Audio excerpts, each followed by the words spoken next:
الشيخ صباح الأحمد الجابر الصباح حفظه الله ورعاه يصل حاليا إلى القاعة التي سيكرم بها، وكما هو ظاهر أيضا إلى جانبه أمين عام الأمم المتحدة السيد بان كيمون. مشاهدينا الكرام، ما يزيدنا فخرا هذا التكريم المستحق من أعلى منظمة عالمية معنية بإقامة السلام في العالم وحماية الإنسان واحترام حقوقه وآدميته، كما جاء على لسان سمو ولي العهد الشيخ نواف الأحمد الجابر الصباح. هذه تغطية حية ومباشرة عبر تلفزيون دولة الكويت وأيضا من خلال الإذاعة، وكما هو ملاحظ جميع الوفود والشخصيات الكويتية العربية والأجنبية حاليا تأخذ مقاعدها ابتداء أو إدانا ببدء التكريم لصاحب السمو أمير البلاد. وننتقل إلى نيويورك.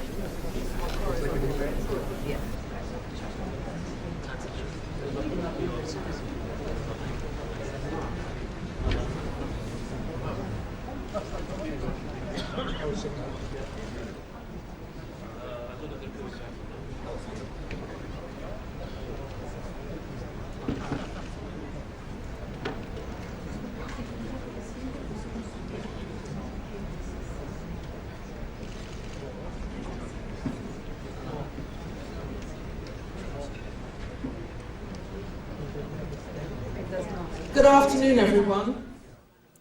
Your Highness, the Emir of the State of Kuwait, Sheikh Sabah Al-Ahmad Al-Jabbar Al-Sabah, Your Excellency, Secretary General of the United Nations, Mr. Ban Ki-moon, Excellencies, Ministers, distinguished ladies and gentlemen, welcome. And I would particularly like to welcome our distinguished guest of honor, His Highness, the Emir of the State of Kuwait, Sheikh Sabah Al-Ahmad Al-Jabbar Al-Sabah. And I would like to express my deep appreciation to the State of Kuwait for its remarkable efforts to address humanitarian crises around the world, particularly in Syria and neighboring countries, as well as on the African continent. Kuwait's contribution to the work of the United Nations and the international humanitarian goes far beyond funding. Through the commitment and hospitality of His Highness,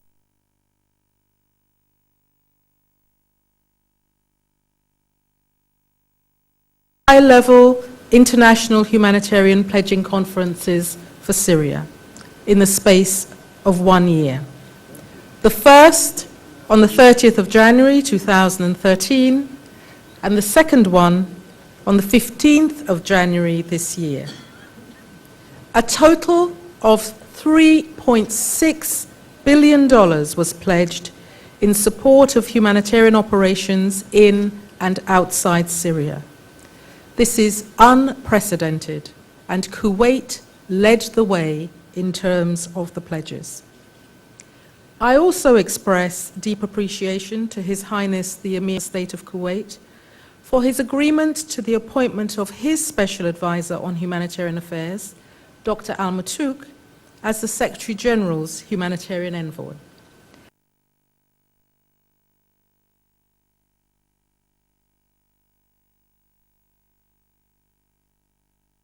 And has had a positive impact on the work of Kuwaiti civil society and NGOs in support of humanitarian around the world. The generosity extended by the State of Kuwait to United Nations humanitarian operations is a testament to the solid relationship between the State of Kuwait, the United Nations and its partners. With Kuwait's support, United Nations agencies have been able to provide life-saving aid and support to people affected by crises around the world. Excellencies, ladies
Your Highness, Excellencies, distinguished guests, ladies and gentlemen, consistent support and leadership to humanitarian action can make a real difference to people around the world. I now turn to the Secretary General of the United Nations, Mr. Ban Ki-moon.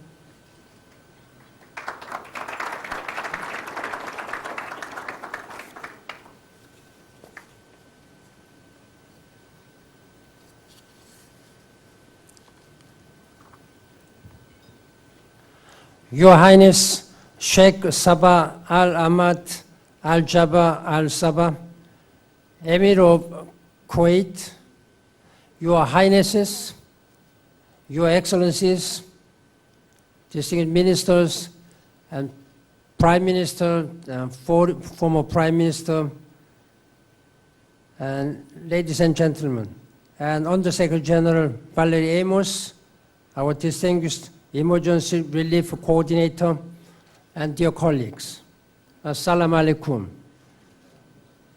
It gives me great pleasure and honor to be here today to recognize the leadership of His Highness Sheikh Sabah Al Ahmed Al Jabbar Al Sabah, Emir of Kuwait. This is a great humanitarian day. We are sitting together with the great humanitarian leader of our world. For more than 3 years, we have witnessed an unfolding humanitarian catastrophe in the Middle East. First in Syria, now in Iraq. We have seen the terrible consequences. Communities in ruins, economies in free fall. Women and children struck down by bombs, guns, and chemical weapons. Terrorized families running for their lives. But in response to this death and chaos, we have seen remarkable acts of human kindness and generosity. Syria's neighbors have opened their borders to millions of refugees. Humanitarian aid workers continue to support millions of people inside Syria with food, clean water, and medical care every month. Kuwait has shown exemplary humanitarian leadership in supporting these operations under the leadership, compassionate and passionate leadership of His Highness the Emir. Kuwait may be a small country in size, but she has a big and broad and compassionate heart. Your Highness, Excellencies, ladies and gentlemen, we are here today to pay our deepest tribute to the humanitarian leadership of His Highness Sheikh Sabah Al Ahmed Al Jabbar Al Sabah.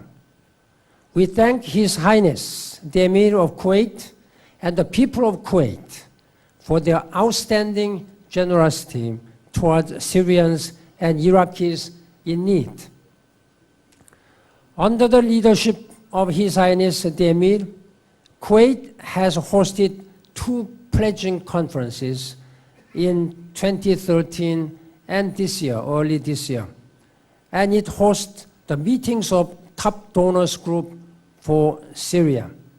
And I thank my humanitarian envoy, Dr. Al-Matuk, for his leadership too. Every year, Kuwait hosts a regional conference on partnerships for effective كل مرة تقوم بها دولة الكويت باستضافة مؤتمر للمانحين. تستطيع دولة الكويت جمع المجتمع الدولي لمساعدة المحتاجين واللاجئين السوريين. خلال العامين الماضيين استطاعت دولة الكويت بجمع ملايين الدولارات لمساعدة المحتاجين، ولكن ليس فقط المحتاجين السوريين، ولكن استطاعت دولة الكويت تقديم العديد من المساعدات في مناطق أخرى في مختلف دول العالم مثل تشاد. واستطاعت دولة الكويت من خلال أعمالها الخيرية بجمع المجتمع الدولي لتقديم العديد من المساعدات.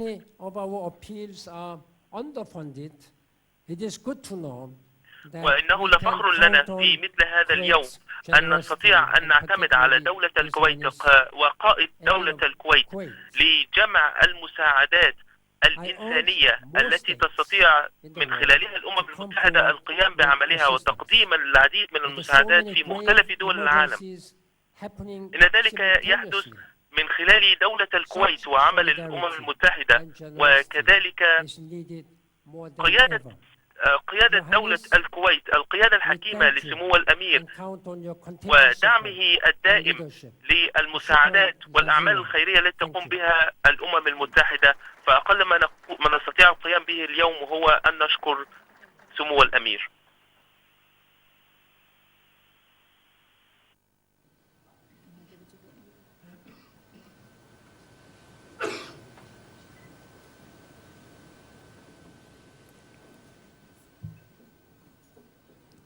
إنه لفخر شديد لي أن أقوم اليوم بتقديم شهادة تقدير لسمو الأمير، أقل ما أستطيع أن أقوم به.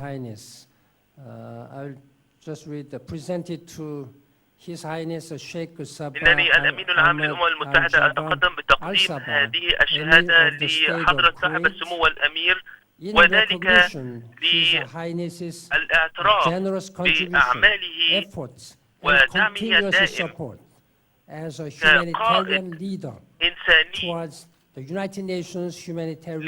للأعمال الخيرية التي تقوم بها الأمم المتحدة، وذلك لإنهاء العناء الذي يواجهه المحتاجون في مختلف دول العالم. هذا هو محتوى شهادة التقدير التي أقدمها لسمو الأمير اليوم.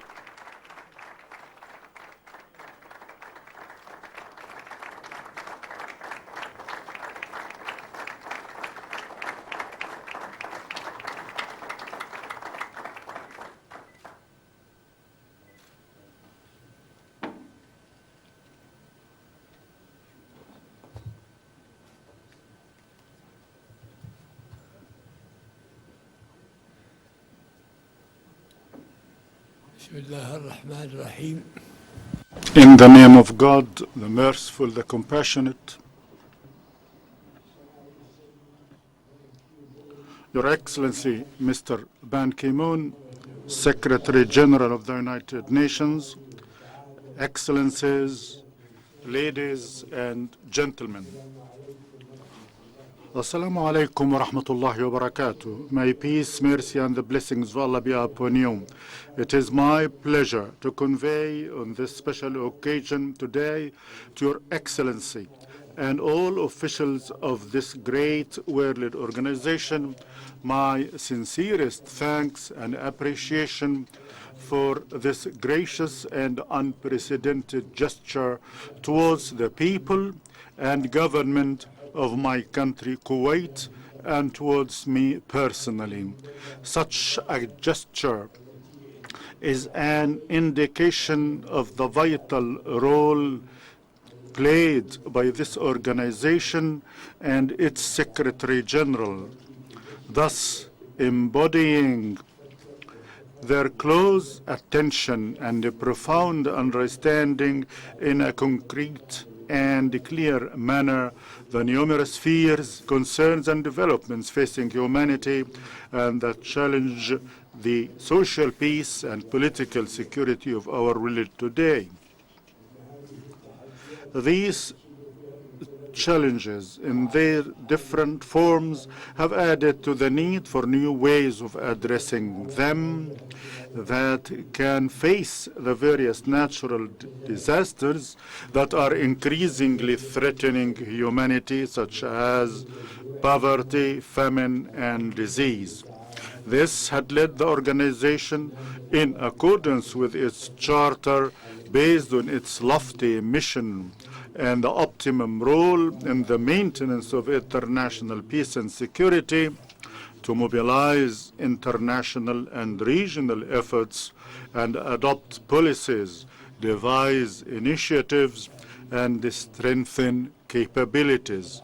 The world has felt the influential role of the United Nations in delivering unique, effective, and quality responses to the numerous crises resulting from the various المتفاوتة والتي تفاقمت حدتها في السنوات الأخيرة كنتيجة متوقعة لظاهرة تغيير المناخ، فضلا عن تزايد الصراعات في العديد من الدول، والتي غالبا ما تأخذ طابعا عسكريا يتصدر المدنيين أطفالا ونساء سجلات وإحصائيات الخسائر الناتجة عنها.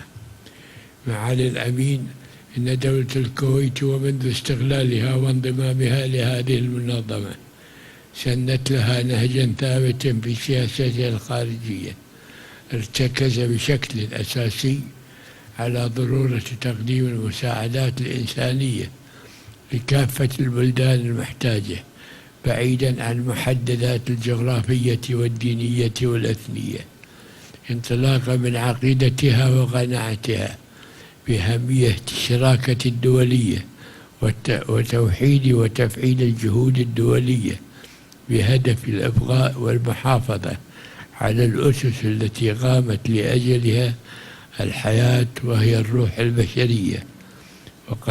وقد تم ترجمة هذه المسلمات إلى واقع واكبت فيه دولة الكويت المتغيرات العديدة، وعالجت خلاله العوائق التي أفرزتها التحديات المتنوعة من خلال تطوير وتحديث أساليب تقديم المساعدات.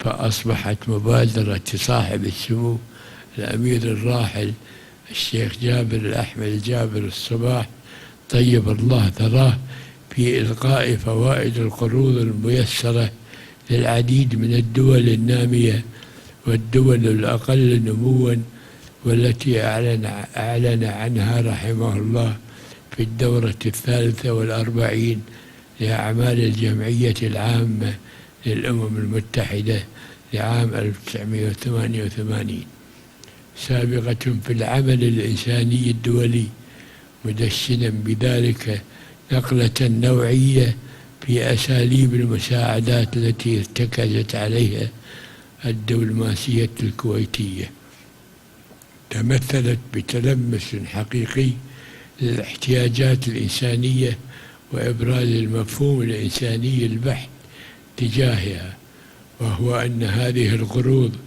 والمساعدات ليس لتحصيلها وحساب فوائدها المادية البحتة، بل لجني ثمار التعاون الدولي الإنساني المتعدد الأطراف، وفوائده التي تفوق معطيات المادة وتوابعها. كما سطرت الجمعيات الخيرية الكويتية واللجان الشعبية لجمع التبرعات صفحات من الدعم المتواصل في دعم مشاريع إنسانية عديدة في قارة آسيا وأفريقيا بمبادرات شعبية أصحبت الآن أحد العناوين البارزة لأيادي الخير التي يتميز بها أبناء الشعب الكويتي ولله الحمد. وعطفا على هذا النهج الذي أسسه الأمير الراحل، اتخذت دولة الكويت في عام 2008 قرارا يجسد حرصها على دعم الدور الإنساني للأمم المتحدة، عندما خصصت ما قيمته 10% من إجمالي المساعدات الإنسانية التي تقدمها لدول المتضررة من الكوارث الطبيعية أو الكوارث التي هي من صنع الإنسان، لكي تقدم لمنظمات الأمم المتحدة ووكالاتها المتخصصة المعنية بالعمل الإنساني وتبعتها بقرارات رسمية بمضاعفة المساهمات الطوعية السنوية الثابتة بعدد من الوكالات والمنظمات الدولية مثل المفوضية العليا للأمم المتحدة لشؤون اللاجئين، واللجنة الدولية للصليب الأحمر، وصندوق الأمم المتحدة للاستجابة للطوارئ، وصندوق الأمم المتحدة للطفولة، مما منح العمل الإنساني لدولة الكويت آفاق أرحب وأبعاد أشمل، امتازت في تعزيز التعاون المباشر مع تلك الجهات الدولية في مختلف الأزمات. وفي هذا السياق يسعدني أن أعلن أمامكم مضاعفتنا الطوعية السنوية الثابتة لصندوق الأمم المتحدة المركزي للاستجابة للطوارئ الإنسانية إلى $1,000,000. إن هذا التكريم الذي حظينا به هو تكريم لأهل الكويت وتقدير لمسيرتهم الخيرة في البذل والعطاء، والممتدة منذ القدم، والتي ستظل مستمرة إن شاء الله. إن أعمال البر والإحسان قيم متأصلة في نفوس الشعب الكويتي تناقلها الأبناء والأحفاد، بما عرف عنه من مسارعة في إغاثة المنكوب وإعانة المحتاج، ومد يد العون والمساعدة لكل محتاج، حتى عندما كان يعاني في الماضي من شظف العيش وصعوبة الحياة. ولا تزال وستظل أعماله الخيرة ومبادراته الإنسانية سمة بارزة في سجله المشرف. وفي هذا المقام لا بد لنا من الإشارة إلى الصندوق الكويتي للتنمية الاقتصادية العربية، باعتباره من أحد أقدم المؤسسات الإنمائية، حيث جاء إنشاؤه عام 1961 تعبيرا عن الرغبة الصادقة لدولة الكويت في تقديم العون للدول العربية والدول الصديقة لدعم جهودها في تحقيق التنمية من خلال تقديم القروض الميسرة والمساعدات الفنية. ولقد بلغ إجمالي ما قدمه الصندوق من قروض خلال مسيرته الممتدة لأكثر من نصف قرن 17,6,10,000,000 دولار أمريكي، واستفادت منها 103 دول، وهو ما يعادل 1.2% من دخل القومي الإجمالي، متجاوزة بذلك نسبة 7/10 من الدخل القومي الإجمالي التي حددتها الأمم المتحدة عام 1970 كمساعدات رسمية للتنمية من الدول المتقدمة. وفي السنوات الثلاث الأخيرة، ونتيجة لتدهور الأوضاع الإنسانية في سوريا واستجابة لتداعيات تلك الأزمة الإنسانية، وتلبية لطلب الأمين العام السيد بان كيمون، استضافت دولة الكويت في يناير 2013 ويناير 2014 المؤتمرين الدوليين للمانحين لدعم الوضع الإنساني في سوريا، حيث بلغت التعهدات المعلنة فيها حوالي 3,8,10,000,000 دولار.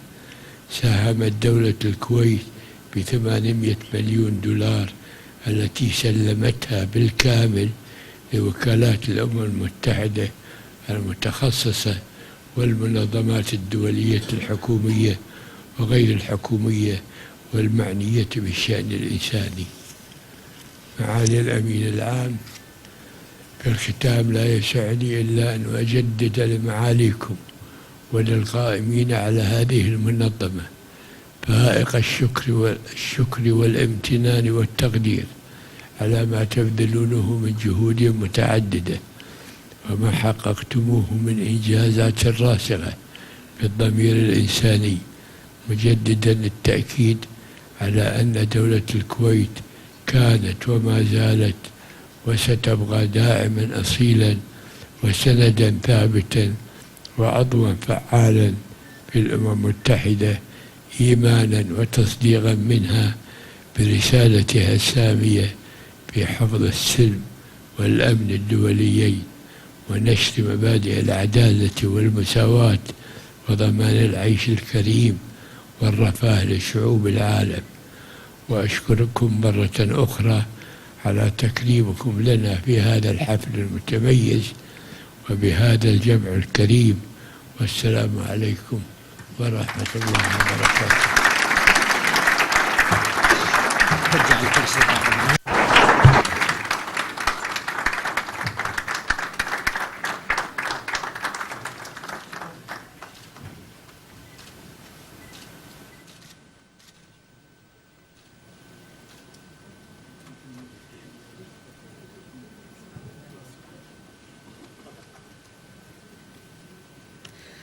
Your Highness, thank you very much indeed, and thank you in particular for that announcement of the doubling of Kuwait's contribution to للمساعدات. صندوق الغوث السيد الأمين العام. نختتم هذا الحفل والآن سنبدأ حفل الغذاء. تفضلوا.